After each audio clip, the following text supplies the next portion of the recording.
Back on Sportsbet Betting Insight today, Pauly and Teddy, time for the deep dive. We don't expect the bookmakers to make a mistake. We expect them to be perfect. This was a royal screw up here where you saw a ton of action on a prop here, Teddy, and the bookmakers couldn't figure out why.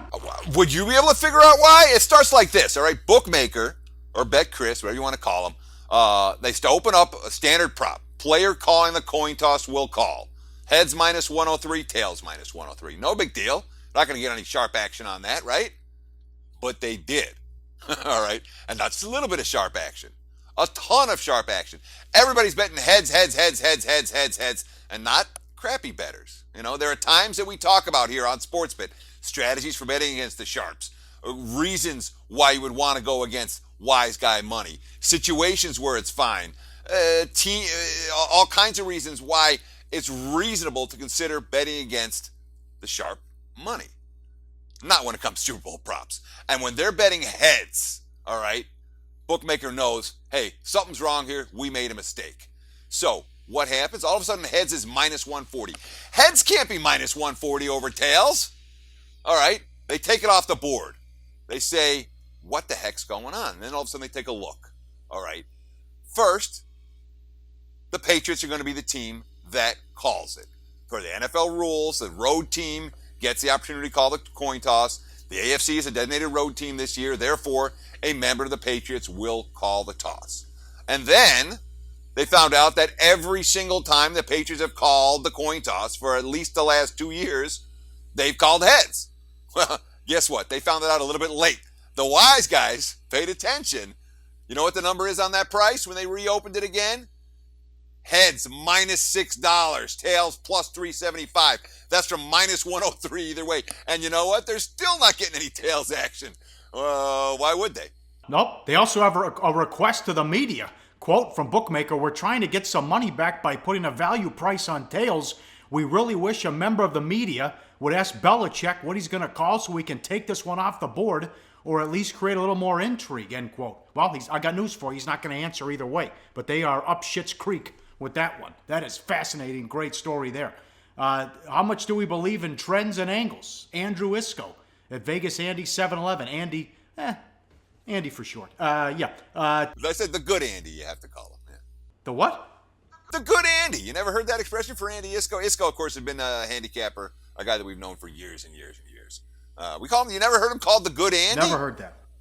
That's a JK quote. Don't worry about it. Read the tweet. Yeah. All right, team. How much do we believe in trends and angles here? This is interesting, Teddy. Yeah, sure. All right, let's start. Isco came up with two really good trends for the Super Bowl. Quote, team with a better regular season record. Just 14-1 against the spread since Super Bowl 30. In 5 Super Bowls, both teams had the same one-loss record.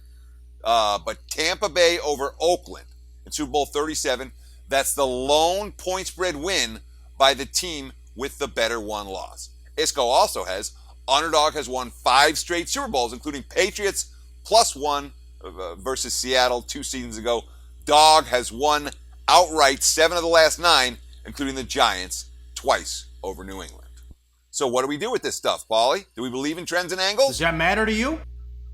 Well, because I can give you one on the flip side here. The teams wearing white have won 11 of the last 12 Super Bowls, and the Patriots are going to wear white Sunday. Exactly. That's your point. And the other thing worth noticing here, okay, is that the Isco, and I love, the good Andy is a wonderful human being. I do not diss the good Andy, but you're going to find every database is going to point their trends and their spreads towards their trend.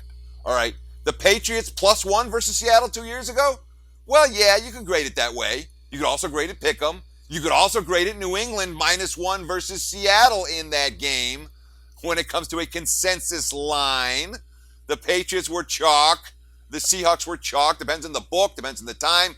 Openers, closers. It varied. So you can always take your point spreads, fiddle with them just a little bit, and make your database results look very, very different. That's what makes me most concerned about trends and angle. But the teams wearing white have won 11 of the last 12. Pat's wearing white. Get your money down, Pauly. You got it. Gotta love that. How about some Trump odds here? This is fascinating stuff. Now, this was before all hell broke loose over the weekend.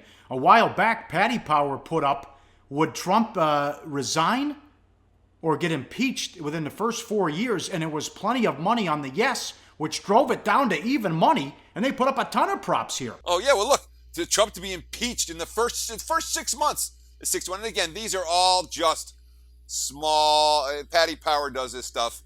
They want headlines. They attract some interesting bettors. They don't take big limits. It's fun to talk about, however, and they're actual bettable odds. You can get a bet down on Trump to be impeached in the first 6 months, or Trump to not complete his first term in office. That's chalk, Pauly. It's chalk in the betting markets for Trump not to finish his first month. What about the golden shower footage to appear on RedTube? We don't need to go there. To paint the White House gold, yeah, 500 to 1 for it to become the gold house. What about the numbers for 2020, Pauly? You got some numbers up there? Yeah, great value on The Rock, I think, at 100 to 1. Just come in and steal the show. Anything's possible. Now, Kim Kardashian is 275 to 1. Kevin Spacey, 150 to 1. Vince McMahon, same odds as Beyonce, 200 to 1. So a lot of props in 2020. Pence is 7 to 1. Tom Brady, 66 to 1. Too low. I can't. They got everybody here. Oh, man. Yeah. You know, the handful of names might be worth a look. Mark Cuban might be worth a look at 66 to 1. You know, but yeah, The Rock, knock yourself out. Though who knows? We're the States. Clearly, we elect anybody. Go to SBRodds.com. Browse, compare, and shop live odds available at top online sportsbooks.